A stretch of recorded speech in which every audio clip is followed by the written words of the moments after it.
जय हिंद प्यारे साथियों, बहुत बहुत स्वागत करता हूँ आप लोगों को अपने चैनल वैकेंसी पॉइंट पर। दोस्तों एक बार फिर से हाजिर हो चुका हूँ। आज मैं आप लोगों के सामने सुबह जी के जीएस वाली क्लास लेकर सुबह 7 बजे जो होती है, बहुत ही इंपॉर्टेंट क्वेश्चंस लेकर आप लोगों के सामने हाजिर हुआ हूँ। आप खुद ही आज समझ जाएंगे कितना ज़्यादा इंपॉर्टेंट क्वेश्चन है ये, जो कि आपको सिलेक्शन दिलाने के लिए कितना ज़्यादा कामगार साबित होगा। तो आइए आज का पहला क्वेश्चन देखेंगे। डेली ये क्लासेस सुबह 7 बजे ही अपलोड होती है। तो एसएससी और उसके अंदर जितने भी अभ्यर्थी मेरे चैनल से जुड़े हों उन सभी के लिए बहुत ही ज़्यादा फायदेमंद क्वेश्चंस हैं ये, बिल्कुल विस्तृत व्याख्या के साथ। आइए जो पहला क्वेश्चन देखेंगे, किस मुगल शासक ने अहमदनगर को अपने राज्य में मिलाया तथा बीजापुर से संधि की।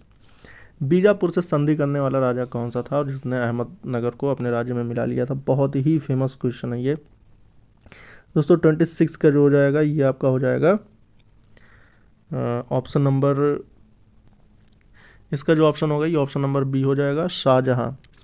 और शाहजहां का जो कार्यकाल था ये था 1627 से लेकर 1666 तक। इसने भारत पर एक स्वतंत्र रूप से इसने शासन किया था। और आपको बता दें कि शाहजहां ही था जिसने कि अहमदनगर को अपने राज्य में मिला लिया था। और 1636 ईस्वी में 1636 ईस्वी में इसने क्या किया था, बीजापुर से संधि की थी। उसके बाद बता दें कि और ये इस संधि के तहत जो शाहजहां ने मराठों के खिलाफ बीजापुर व गोलकुंडा का समर्थन प्राप्त करने के लिए अहमदनगर राज्य के 1/3 क्षेत्र को उन्हें देने का वचन दिया तथा स्वयं बीजापुर व गोलकुंडा पर कब्जा न करने का भी वचन दिया। ठीक है, चलिए आगे बढ़ेंगे। वह गुप्त शासक कौन था जिसकी तुलना कुबेर, यम, इंद्र तथा वरुण जैसे देवताओं से की गई थी। पहला है चंद्रगुप्त द्वितीय, दूसरा है कुमारगुप्त प्रथम, तीसरा है समुद्रगुप्त और चौथा है स्कंदगुप्त। तो कौन सा वो गुप्त शासक था जिसकी तुलना इनसे किया जा रहा था। तो 27 का जो सही ऑप्शन होगा वो हो जाएगा, आपको पता ही है कि जो समुद्रगुप्त था। समुद्रगुप्त की कथाएं बहुत ही ज़्यादा प्रचलित हैं और समुद्रगुप्त इसका सही ऑप्शन हो जाएगा, जो कि जिसका शासनकाल 335 ईसा पूर्व से 335 ईस्वी से 375 ईस्वी तक इसका शासन था। अब उसके बाद इसी की तुलना जो है इन लोगों से किया जाता था, कुबेर, यम, इंद्र और वरुण जैसे देवताओं से की गई। और आपको बता दें कि इसने उत्तर भारत में 9 शासकों व दक्षिण भारत के 12 शासकों को पराजित किया। इन्हीं विजयों के कारण इसे भारत का नेपोलियन कहा जाता है। और उसका दरबारी कवि जो था वो हरिसेन था। और जिसने प्रयाग प्रशस्ति लेख की रचना की थी, किसने, हरिसेन ने। और समुद्रगुप्त ने सैन्य विजय के लिए अश्वमेध यज्ञ किया और अश्वमेध कर्ता की उपाधि धारण की। किसने, समुद्रगुप्त ने। देखेंगे अगला क्वेश्चन। सहायक संधि के विषय में कौन सा कथन गलत है। सहायक संधि के विषय में कौन सा कथन गलत होगा। देखिए, इसकी शुरुआत लॉर्ड वेलेस्ली ने की थी। फिर उसके बाद दूसरा देखेंगे, अंग्रेज सैन्य टुकड़ी का रख रखाव स्वयं करेंगे। संधिकर्ता राज्य में ब्रिटिश सैन्य टुकड़ी तैनात रहेगी। संधिकर्ता राज्य अंग्रेजों की अनुमति से ही कोई संधि या युद्ध कर सकेगा। तो इसमें से एक ऑप्शन जो है वो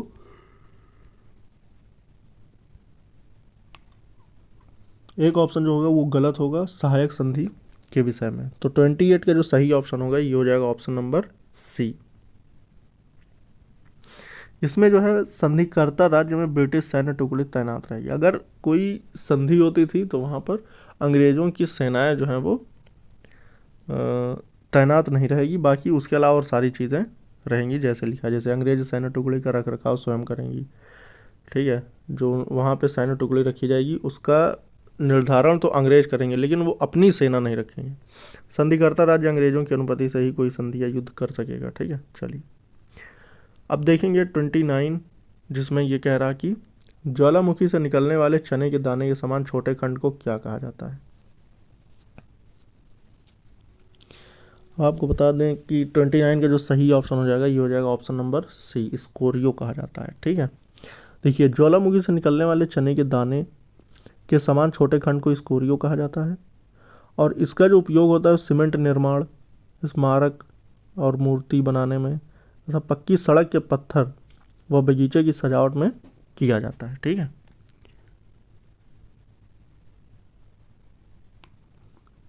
निम्नलिखित में से कौन सी समुद्री जलधारा ठंडी प्रकृति की है?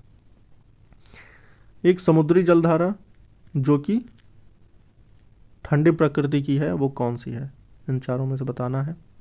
पहला है बेंगुएला की धारा, गल्फ स्ट्रीम की धारा, ब्राज़ील की धारा, उत्तरी विषुवतीय धारा। तो इसका जो सही ऑप्शन होगा वो हो जाएगा ऑप्शन नंबर बेंगुएला की धारा, ऑप्शन नंबर ए। देखिए ये जो है ठंडी समुद्री जलधारा है और ये जो अटलांटिक महासागर में दक्षिण अफ्रीका के पश्चिम तट से टकरा कर तट के सहारे मतलब कि उसी के सहारे उत्तर दिशा में प्रभावित होती है। इस धारा का प्रभाव जो होता है ये पश्चिमी केप कोस्ट से अंगोला तक दिखाई देता है। इस धारा के कारण पादप प्लावकों में बहुत वृद्धि होती है जिससे शार्क और व्हेल मछलियाँ प्रचुर मात्रा में मिलती हैं। तो आपको बता दें कि ये जो है अटलांटिक महासागर से दक्षिण अफ्रीका के पश्चिम तट से टकराकर, दक्षिण अफ्रीका के पश्चिम तट से जब ये टकराती है तो वहाँ से धीरे धीरे उसी के सहारे क्या होता है ये उत्तर दिशा में प्रभावित हो जाती है। जब उत्तर दिशा में प्रवाहित हो जाती है तो इसकी धारा का जो प्रभाव जो होता है पश्चिम केप कोस्ट से अंगोला तक दिखाई देता है। ठीक है, चलिए आगे बढ़ेंगे। 31 देखेंगे। 31 कह रहे हैं निम्नलिखित में से किस भारतीय राज्य की सीमा म्यांमार से नहीं लगती? 31 तो इसमें से एक ऐसा राज्य है जो कि म्यांमार से नहीं लगती है। म्यांमार एक अलग देश है। ठीक है, तो म्यांमार से बताना है कि कौन सी ऐसे राज्य है जो जिसकी सीमा नहीं लगती है। तो आपको बता दें कि इसका जो सही ऑप्शन होगा ये हो जाएगा त्रिपुरा। तो 31 का जो त्रिपुरा सही हो जाएगा। ये जो है म्यांमार से इसकी सीमा नहीं लगती और ये भारत का एकमात्र राज्य है जो तीनों ओर से बांग्लादेश से घिरा हुआ है। ठीक है, त्रिपुरा जो है मान लो अगर इसकी डिजाइन ऐसा कुछ है तो तीन तरफ से जो है इसको बांग्लादेश ने घेर रखा है। ठीक है, अब उसके बाद म्यांमार की सीमा जो है देखिए कहाँ किससे मिलती है। म्यांमार की सीमा पहली बात तो अरुणाचल प्रदेश से मिलती है। ठीक है, फिर उसके बाद नागालैंड से मिलती है, फिर उसके बाद मिजोरम से मिलती है, फिर उसके बाद मणिपुर से मिलती है। ठीक से मिलती है लगती है मतलब भारत की सीमा और म्यांमार से लगभग 1643 किलोमीटर तक विस्तृत है। ठीक है,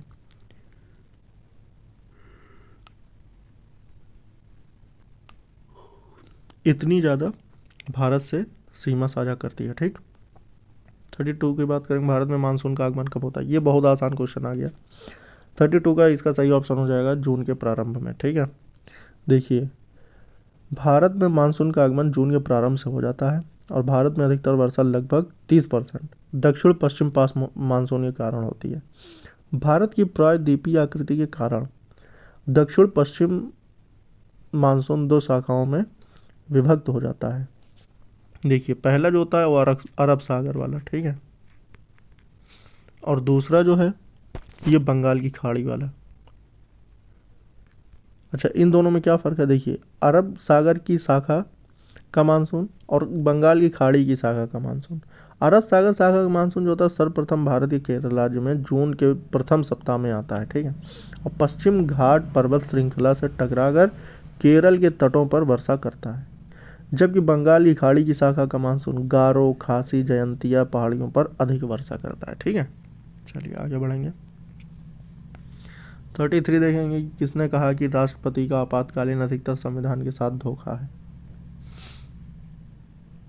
जो राष्ट्रपति का आपातकालीन अधिकार है मतलब कि जो आपातकाल लगाने का अधिकार है वो संविधान के साथ धोखा है, ऐसा किसने कहा था? जबकि ये इसमें जितने भी नाम दिए हुए हैं सब एक अपने आप में एक हैसियत रखते हैं कि जिनकी बात कहना मामूली नहीं है। 33 का मतलब कि का जो सही ऑप्शन होगा वो हो जाएगा हृदयनाथ कुंजरू। ठीक है, हृदयनाथ कुंजरू ने ये बात कहा था। तो इन्होंने जब कहा था, देखिए इन्होंने कहा राष्ट्रपति का आपातकालीन अधिकार जो होता है संविधान के साथ एक धोखा है। ये कथन हृदयनाथ कुंजरू का है। वे केंद्रीय संविधान समिति सदस्य थे। ठीक है, और वर्ष 1946 से 50 तक। देखिए इनका जन्म जो है 1887 ईस्वी में हुआ था, ठीक, 1887 ईस्वी में आगरा में एक कश्मीरी पंडित परिवार में हुआ था। उन्होंने अपने राजनीतिक करियर की शुरुआत कांग्रेस पार्टी में शामिल होकर की, और ये जो है तेज बहादुर सप्रू और मदन मोहन मालवीय के साथ नेशनल लिबरल फेडरेशन की स्थापना भी की थी, ठीक है। चलिए 34 देखेंगे कि हमारे संविधान में उपबंधित शक्तियों का विभाजन किस देश के संविधान से लिया गया है। शक्तियों का विभाजन का मतलब कि राज्य की शक्ति, केंद्र की शक्ति, जो ये सब विभाजित किया गया है, ये किस देश के संविधान से लिया गया है। तो 34 का जो सही ऑप्शन होगा ये हो जाएगा कनाडा। शक्तियों का विभाजन, हमारे संविधान में उपबंधित शक्तियों का विभाजन कनाडा के संविधान से प्रेरित है। शक्तियों के पृथक्करण का सिद्धांत फ्रांस के दार्शनिक मॉन्टेस्क्यू ने दिया था। देखिए उनके अनुसार यह था किसी राज्य की शक्ति को 3 भागों में कार्यपाल या विधान पालिका व न्यायपालिका में बांट दिया जाना चाहिए। यह सिद्धांत राज्य को सर्वाधिकार होने से बचाता है तथा वैयक्तिक स्वतंत्रता की रक्षा करता है। इससे यह होगा कि कोई एक चीज़ किसी एक चीज़ पर हावी नहीं हो सकता। जब कार्यपालिका की अपनी शक्ति होगी, विधान पालिका की अपनी शक्ति होगी, और उसके बाद न्यायपालिका की अपनी शक्ति होगी, तो ये तीनों की जब शक्तियाँ अलग अलग होंगी तो कोई भी एक चीज़ किसी पर पूरी तरह से हावी नहीं हो सकता। और ख़ासकर केंद्र और राज्य की भी शक्तियों को निर्धारित किया गया, ठीक है। केंद्र और राज्य की शक्तियों को निर्धारित करने के बाद केंद्र की पावर अलग रही, राज्यों की पावर अलग रही, तो ये सब तमाम चीज़ें हैं जो कि ऐसा किया गया। चलिए आगे बढ़ेंगे और देखेंगे कि ये वाला क्वेश्चन क्या कह रहा है। इस क्वेश्चन का निम्नलिखित में से किसकी नियुक्ति राष्ट्रपति द्वारा नहीं की जाती। एक ऐसा जिसका जो है नियुक्ति जो है वो राष्ट्रपति द्वारा नहीं होती, तो कौन सा ऑप्शन होगा। राज्यों के राज्यपाल, उच्च न्यायालयों के मुख्य एवं अन्य न्यायाधीश, उपराष्ट्रपति, सर्वोच्च न्यायालय के मुख्य एवं अन्य न्यायाधीश। तो 35 का जो सही ऑप्शन हो जाएगा, 35 का ऑप्शन नंबर हो जाएगा ऑप्शन नंबर सी। दोस्तों आपको पता है कि जो उपराष्ट्रपति होता है इसकी जो नियुक्ति होती है ये आपके राष्ट्रपति साहब नहीं करते हैं, क्योंकि देखिए उपराष्ट्रपति का चुनाव जो है संसद के दोनों सदनों के सदस्यों से मिलकर बनने वाले निर्वाचक गण के सदस्यों द्वारा अनुपातिक प्रतिनिधित्व पद्धति के अनुसार एकल संक्रमणीय मत के अनुसार होता है। उपराष्ट्रपति के निर्वाचन में संसद के दोनों सदनों में के निर्वाचित व मनोनीत सदस्य भाग लेते हैं, और उपराष्ट्रपति का जो कार्यकाल होता है 5 साल होता है। इसके लिए जो आर्टिकल बनाया गया है वो 67 है, ठीक है। उपराष्ट्रपति देखेंगे कि मुद्रास्फीति का मुख्य कारण क्या होता है, और ख़ासकर भारत में मुद्रास्फीति का मुख्य कारण क्या है। 36 का हो जाएगा कि घाटे का बजट। आपको पता है कि बजट जो है वो पेश किया गया है। बजट के बारे में अगर आपने सारी जानकारी प्राप्त कर ली है तो ठीक है, अगर आप कहेंगे तो मैं उसके लिए एक प्रॉपर वीडियो बना दूंगा। मेरे पास पूरी PDF है, या तो आप लोग मेरा टेलीग्राम ज्वाइन कर लीजिए। टेलीग्राम ज्वाइन कर लेंगे तो वहाँ पे मैं सारी चीज़ें शेयर करता रहता हूँ। टेलीग्राम का जो लिंक है वो मैं आपको आज दे दूँगा डिस्क्रिप्शन में। आप वहाँ पे जाके मेरे टेलीग्राम चैनल को ज़रूर ज्वाइन कर लीजिएगा, ठीक है। वहाँ पे मैं बजट वाली जो PDF है वो मैं सेंड कर दूँगा। तो घाटे का बजट होता है जिसको मुद्रास्फीति का मुख्य कारण माना जाता है। इसके अतिरिक्त हीनार्थ और प्रबंधन, अतिरिक्त मुद्रा निर्गमन, प्रतिगामी कराधान नीति तथा प्रशुल्क व व्यापार नीति आदि भारत में मुद्रास्फीति प्रसार के अन्य मुख्य प्रमुख कारण है, ठीक है। चलिए आगे बढ़ेंगे। विटामिन डी की कमी को पूरा करने के लिए भोजन में किसकी प्रचुरता होनी चाहिए। ताज़ी सब्जियां, अंडा तथा दुग्ध उत्पाद, साबुत अनाज, खट्टे फल। अगर विटामिन डी की कमी पूरी करनी है तो इसके लिए हमें अंडा तथा दुग्ध उत्पाद ज़्यादा करना होगा, ठीक है। विटामिन डी की कमी को पूरा करने के लिए भोजन में अंडा और दूध उत्पादनों का प्रचुर मात्रा होनी चाहिए। विटामिन डी का रासायनिक नाम कैल्सीफेरॉल है, आपको पता ही होगा ये बात। कैल्सीफेरॉल बहुत बार पूछ लिया जाता है कि विटामिन डी का रासायनिक नाम क्या है। कैल्सीफेरॉल है, ठीक है। इसकी कमी से बच्चों में रिकेट्स और वयस्कों में ऑस्टियोमलेशिया नामक रोग हो जाता है। ये एकमात्र ऐसा विटामिन है जिसका संश्लेषण सूर्य के प्रकाश की उपस्थिति में हमारी त्वचा के कोलेस्ट्रॉल द्वारा होती है, ठीक है। आगे बढ़ेंगे और देखेंगे 38 क्वेश्चन नंबर 38 में कह रहा है कि जब एक गेंद को ऊपर की तरफ फेंका जाता है तो निम्न में से कौन सा स्थिर रहता है। जब गेंद कोई ऊपर फेंकी जाती है तो इसमें क्या स्थिर रहता है, तो इसमें त्वरण जो होता है वो स्थिर रहता है। एक गेंद के ऊपर फेंकने पर उसका त्वरण जो होता है केवल त्वरण ही स्थिर रहता है। और किसी वस्तु में वेग परिवर्तन की दर को त्वरण कहते हैं, और त्वरण का जो मात्रक होता है वो मीटर पर सेकंड स्क्वायर होता है। ठीक है, इसकी जो बीमा बन जाएगी वो LT-2 हो जाएगी। कभी कभी बीमाएँ भी पूछ लेता है। 39 देखेंगे। 39 कह रहा निम्नलिखित में से किसमें पूर्ण आंतरिक परावर्तन की घटना होती है। बहुत आसान सा क्वेश्चन आ गया और बहुत इंपॉर्टेंट क्वेश्चन आ गया।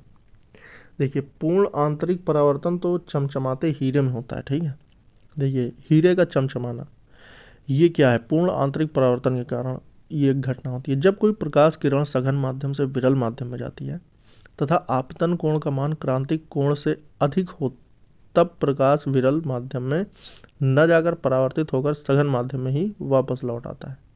इस घटना को प्रकाश का पूर्ण आंतरिक परावर्तन कहते हैं। इसमें प्रकाश का अपवर्तन बिल्कुल नहीं होता तथा संपूर्ण आपतित प्रकाश परावर्तित हो जाती है। ठीक है, अगर आप चाहें तो इसको मैं ऐसे समझा सकता हूँ। देखिए, मान लीजिए ये कोई,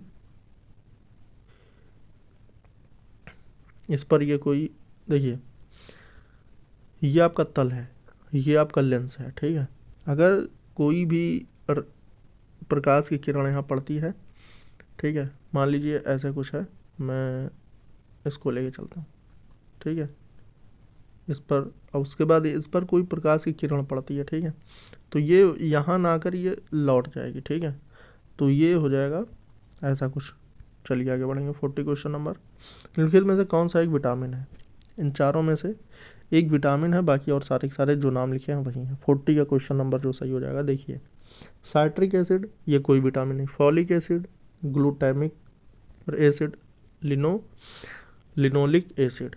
तो इसका जो 40 का सही ऑप्शन हो जाएगा, ये हो जाएगा आपका फॉलिक एसिड, एक प्रकार का विटामिन है। इसका सामान्य नाम जो होता है विटामिन B11 है।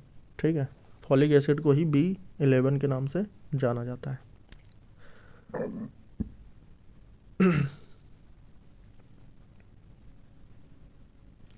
फॉलिक एसिड को B11 नाम से जाना जाता है।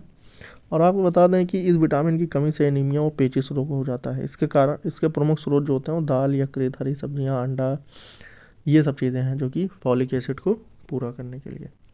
41 देखेंगे। 41 का निम्नलिखित में से किस एक जंतु में त्वचा एक श्वसन अंग है। त्वचा से ही कौन सा ऐसा जंतु है जो सांस लेता है, त्वचा से, बताइए। 41 का सही ऑप्शन होगा, वो होगा मेंढक।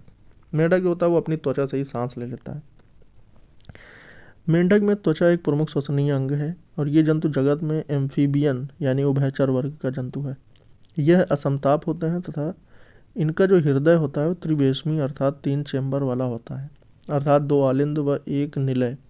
नर मेंढक मादा से आकार में छोटे होते हैं। वे आकार शरीर का तापमान वातावरण के अनुसार घटाव बढ़ा सकते हैं। ठीक है, बहुत कलाकार होते हैं भैया। निम्नलिखित में से कौन सा एक रोग जीवाणु के कारण होता है। इसमें से एक रोग है जो कि जीवाणु के कारण होता है, तो 42 का सही ऑप्शन हो जाएगा तपेदिक। तपेदिक, या फिर इसे और क्या कहते हैं, इसे कहते हैं क्षय रोग। इसके बारे में और जानकारियां देख लेते हैं। ये रोग मुख्यतः जो होता है माइकोबैक्टीरियम और ट्यूबरकुलोसिस नामक जीवाणु के कारण होता है। इस रोग से सर्वाधिक प्रभावित अंग जो होता है वो फेफड़ा होता है, लंग्स। ठीक है, इसके प्रमुख लक्षण जो होते हैं बार बार खांसी के साथ कफ, मुंह से रक्त निकलना, बुखार, वजन में कमी, सांस फूलना, भूख न लगना, ये सब है। ठीक है, आगे बढ़ेंगे। 43 देखेंगे। 43 में कह रहा मानव शरीर का वह भाग कौन सा है जो अंतः कोशिकीय पदार्थों तथा अंगों के टूटे फूटे भागों को वांछित कर कोशिका को साफ करता है। मानव शरीर का वह भाग कौन सा है जो अंतः कोशिकीय पदार्थों तथा अंगों के टूटे फूटे भागों को वांछित कर कोशिका को साफ करता है, कौन सा है। 43 का जो सही ऑप्शन होगा ये हो जाएगा लाइसोसोम। देखिए, लाइसोसोम शरीर का वह भाग है जो अंतः कोशिकीय पदार्थों तथा अंगों के टूटे फूटे भागों का भक्षण कर कोशिका को साफ करता है। यह शरीर में सूक्ष्म, गोल, इकाहारी, झिल्ली से घिरी थैली जैसी संरचना होती है। इसमें 24 प्रकार के एंजाइम पाए जाते हैं। इसे आत्मघाती थैली भी कहा जाता है। इसकी खोज जो किया था वो डी डूवे नामक वैज्ञानिक ने की थी। चलिए आगे बढ़ेंगे। वर्ड प्रोसेसर स्प्रेडशीट उदाहरण है। सिस्टम सॉफ्टवेयर के या फिर एप्लीकेशन सॉफ्टवेयर के या फिर प्लेटफॉर्म सॉफ्टवेयर के या फिर उपरोक्त में से कोई नहीं। Word processor spreadsheet, word processor और स्प्रेडशीट किसके उदाहरण है? तो 44 का सही ऑप्शन होगा, ये हो जाएगा एप्लीकेशन सॉफ्टवेयर के। ठीक है, देखिए वर्ड प्रोसेसर और स्प्रेडशीट एप्लीकेशन सॉफ्टवेयर का एक उदाहरण है। ठीक, उसके बाद ये बता दें कि एप्लीकेशन सॉफ्टवेयर वे प्रोग्राम होते हैं जो किसी उपभोक्ता की आवश्यकताओं के अनुरूप विशेष रूप से बनाए जाते हैं, जैसे लेखा जोखा, बही खाता बताना, बिल बुक बनाना, ये सब चीज़ें। ठीक है, 45 देखेंगे। दोस्तों उम्मीद करता हूँ आप लोगों को ये क्वेश्चन बहुत ही ज़्यादा वैसे तो इम्पॉर्टेंट है ही, तो इम्पॉर्टेंट है और डेली आप लोग ये क्लास ज़रूर देखा करें जो कि सुबह 7 बजे ही अपलोड होती है। चैनल को ज़्यादा से ज़्यादा सब्सक्राइब कर लें ताकि जितनी भी क्लासेस अपलोड हो रही हैं वो सारी की सारी, और सुबह 8 बजे आपकी अपलोड होती है हिंदी की प्रैक्टिस सेट। हिंदी की प्रैक्टिस सेट भी आज 13वीं क्लास है, तो आप सभी लोग उस क्लास में भी आए। इसमें आपको बताना है चरित्रहीन पुस्तक के लेखक कौन है। 45 चरित्रहीन पुस्तक के लेखक के बारे में बताना है। तो चरित्रहीन पुस्तक के जो लेखक हो जाएंगे ये हो जाएंगे आपके शरत चंद्र चट्टोपाध्याय। तो ये उपन्यास नारी के शोषण, समर्पण और पुरुष समाज में उसके चारित्रिक मूल्यांकन को उभारने वाले अंतर विरोध पर आधारित है और ये बांग्ला भाषा में रचित है और इसका जो प्रकाशन वर्ष था ये 1917 था। 1917 में ही चंपारण सत्याग्रह चलाया गया था, किसके द्वारा? गांधी जी के द्वारा। चलिए आगे बढ़ेंगे। 46 देखेंगे कि अप्रैल 2021 में किस नगर निगम ने देश का पहला ग्रीन म्यूनिसिपल बॉन्ड जारी किया था? किस नगर निगम ने? तो 46 का जो सही ऑप्शन हो जाएगा ये हो जाएगा गाजियाबाद नगर निगम ने। ठीक है, इसका सही ऑप्शन गाजियाबाद नगर निगम। कलिंग पुरस्कार किस क्षेत्र में दिया जाता है? कलिंग पुरस्कार का लेकर एक बार मैंने और क्वेश्चन आपको बताया था, तो यह विज्ञान के क्षेत्र में दिया जाता है। अब उसके बाद बता दें ये पुरस्कार जो है वो यूनेस्को को द्वारा विज्ञान को लोकप्रिय बनाने के लिए किए गए असाधारण प्रयासों के लिए दिए जाते हैं। इसे प्रारंभ करने का श्रेय कलिंग फाउंडेशन के संस्थापक बीजू पटनायक को दिया जाता है, जिन्होंने इन पुरस्कारों की शुरुआत वर्ष 1952 में ही कर दिया था। चलिए आगे बढ़ेंगे। 48 देखेंगे। बिंदादीन महाराज किस शास्त्रीय नृत्य से संबंधित है? बिंदादीन महाराज के बारे में अगर आपने पढ़ा है तो ये आपको पता है ये कथक के शास्त्रीय नृत्य से संबंधित है। ये लखनऊ घराने के सबसे प्रसिद्ध नृत्यकार थे और ये कृष्ण के परम भक्त थे। इन्होंने कथक नृत्य के अंतर्गत 1500 से अधिक ठुमरियों का निर्माण किया और कृष्ण को समर्पित अनेक गीतों की रचना की। इनका जो जन्म हुआ था वो 1830 में हुआ था। ठीक है, और वो भी कहाँ? इलाहाबाद में, जो कि वर्तमान का प्रयागराज है, कि हंडिया तहसील में हुआ था। ठीक है, चलिए 49 क्वेश्चन नंबर देखेंगे। इसमें कह रहा निम्नलिखित में से पूर्वोत्तर का प्रहरी भी कहा जाता है किसे? असम राइफल को, बीएसएफ को, आईटीबीपी को, या फिर प्रादेशिक सेना का मतलब कि जो पुलिस होती है, जैसे यूपी की यूपीपी, दिल्ली की डीपी, ये जो प्रादेशिक सेना होती है उसको कहा जा रहा है। तो 49 का जो सही ऑप्शन होगा, पूर्वोत्तर का प्रहरी कहा जाता है वैसे तो असम राइफल्स को। पूर्वोत्तर में भारत म्यांमार की सीमा व भारत चीन सीमा की सुरक्षा असम राइफल द्वारा की जाती है और इस अर्धसैनिक बल की स्थापना जो हुई थी वो 1835 में हुई थी। और 1835 संबंधित एक दो क्वेश्चन और मैं आपको बता दूं कि 1835 में ही हिंदी माध्यम, जैसे हिंदी माध्यम चलता था इसी तरह फिर अंग्रेजों ने एक माध्यम और लिया, कौन सा? English medium. इंग्लिश मीडियम की शुरुआत भी 1835 ईस्वी में हुई थी और 1835 में ही पहली। हाँ, उसके बाद और आगे देख लेते हैं कि इसका जो मुख्यालय है वो शिलोंग में स्थित है। ठीक है, आज का अंतिम क्वेश्चन देखेंगे और डेली सुबह 7 बजे इस क्लास को देखने के लिए चैनल को ज़रूर सब्सक्राइब कर लेना। अब इसके बाद देखते हैं कि निम्नलिखित में कौन सा संयुक्त राष्ट्र सुरक्षा परिषद का स्थायी सदस्य नहीं है। राष्ट्रीय सुरक्षा परिषद, तो 50 का जो सही ऑप्शन होगा ये हो जाएगा आपका राष्ट्रीय सुरक्षा परिषद का स्थायी सदस्य भारत नहीं है। तो आपको बता दें कि जबकि चीन, ब्रिटेन, यूएसए, रूस, फ्रांस संयुक्त राष्ट्र सुरक्षा परिषद के अस्थायी सदस्य हैं। सुरक्षा परिषद का मुख्य कार्य अंतर्राष्ट्रीय शांति व सुरक्षा बनाए रखना है, इसलिए इसे दुनिया का पुलिसमैन भी कहा जाता है। ठीक है, किसको? संयुक्त राष्ट्र सुरक्षा परिषद को। इस वीडियो में इतना ही दोस्तों। अब मिलते हैं 8 बजे वाली हिंदी क्लास में, और डेली की क्लासेस 7 बजे सुबह जीके जीएस वाली अपलोड होती है। इसको डेली देखने के लिए आप लोग चैनल को सब्सक्राइब कर लें। इस वीडियो में इतना दोस्तों। जय हिंद।